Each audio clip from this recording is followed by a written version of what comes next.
নমস্কার বন্ধুরা, হালদার ক্রিয়েশনে আপনাদের সবাইকে সাদর আমন্ত্রণ জানাই। তো আজকে একটা ছোট্ট রেসিপি আপনাদের দেখাচ্ছি। এটা হচ্ছে বীজ কলা। এই যে দেখছেন একদম নরম আছে, এখনো দানা বসেনি, একদম নরম, দানাগুলো একদম সাদা সাদা লাগছে। তো এই কলার আজকে বীজ কলার ছেচকি বানাবো। তো বীজ কলার নিরামিষভাবেও বানাতে পারেন, আবার যদি চিংড়ি মাছ বা কোনো মাছের মাথা দিয়েও বানাতে পারেন।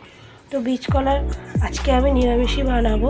তো এই বীজ কলার ছেচকি মহাপ্রভুর ভোগ, খুবই প্রিয়, প্রচলিত আছে গ্রাম বাংলার দিকে, অনেকেই হয়তো জেনে থাকবেন। আজকে আমি সেই ছেচকিটাই রান্না করব। তো চলুন, এখন আমি এই কলাটার মধ্যে লবণ আর হলুদ মাখিয়ে নেব। তো এই যে এটা লবণ আর হলুদ, এটা মাখিয়ে নেব।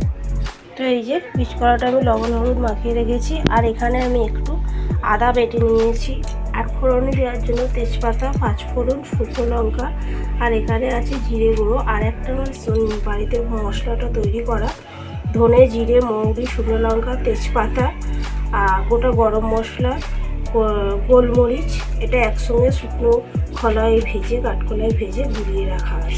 তো চলুন, আমি এখন কড়াতে ওখানে তেল দিয়ে দিয়েছি, সর্ষের তেল। তো কড়াইয়ের মধ্যে সর্ষের তেল গরম হয়ে গেছে, এতে এখন আমি পাঁচফোড়ন, শুকনো লঙ্কা, তেজপাতাটা ফোড়ন দিয়ে দেবো। তো এইদিকে এই যে ফোড়নে দিয়ে দিয়েছি। এবার ওইদিকে কলাটা যে লবণ হলুদ মাখিয়ে রেখেছিলাম, ওটা ভালোভাবে ধুয়ে নিতে হবে, ধুয়ে জলটা ফেলে দিতে হবে। তো এই যে এর মধ্যে জল দিয়ে দিয়েছি, এটা এখন ভালো করে ধুয়ে জলটা ফেলে দিতে হবে। তো এই যে জলটা আমি ধুয়ে ফেলে দিয়েছি পরিষ্কার করে। তো এবার এটা আমি এই যে কড়ার মধ্যে দিয়ে দিচ্ছি, এটা দিয়ে ভালোভাবে ভেজে নেব। তো এই যে এটা এখন খুব সুন্দরভাবে ভেজে নেব।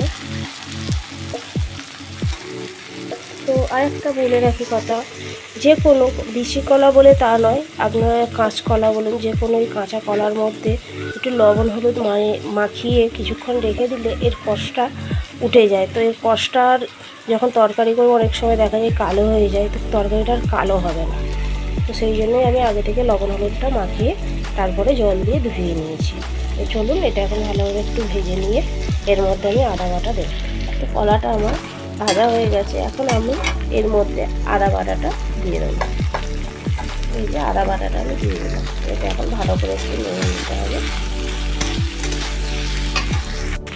তো আমি এখন এর মধ্যে সামান্য হলুদ গুঁড়ো আর লঙ্কা গুঁড়ো দিয়ে দিতাম, আপনারা চাইলে কাঁচা লঙ্কা দিয়ে এটা করতে পারেন। এটা দিয়ে দিলাম, ভালো করে কষিয়ে নেব মশলাটা। তো দেখুন মশলাটা আমার খুব ভালোভাবে কষানো হয়ে গেছে। এবার এতে আমি একটু জল দিয়ে দেবো, পরিমাণ মতো জল দিয়ে দেবো, আর একটু লবণ নেব। জল দিয়ে দিলাম আর একটু লবণ দিয়ে দিলাম। লবণটা বুঝেই দেবেন পরিমাণ মতো যে যার, কারণ আগে যেহেতু একটু লবণ আর হলুদ মাখিয়ে রেখেছিলাম, তো লবণটা বুঝে দেবেন। তো এটা এখন একটু আমরা ফুটিয়ে সেদ্ধ করে নেব। তো এই যে দেখুন তরকারির জল অনেকটাই কমে এসেছে। তো এখন আমি যে ভাজা মশলা আমার ছিল, জিরে গুঁড়ো ছিল, আর যে মিক্সড যে ভাজা মশলাটা করে দিচ্ছি, সেটা ওপর থেকে দিয়ে দিলাম।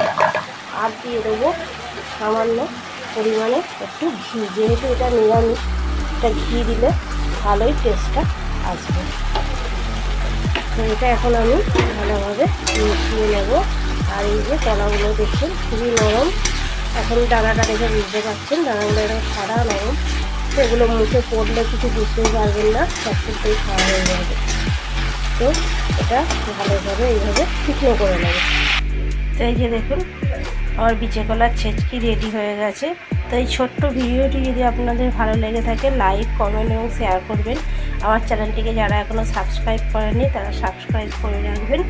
দেখা হচ্ছে পরের অন্য কোনো ভিডিওতে। তো আপনারা একবার এই রেসিপিটা ট্রাই করে দেখবেন। অনেকে হয়তো জানেন না, অনেকে এই কড়াইটা ফেলেও দেন। তো একবার এই রেসিপিটা বানিয়ে দেখবেন। দেখা হচ্ছে পরের ভিডিওতে।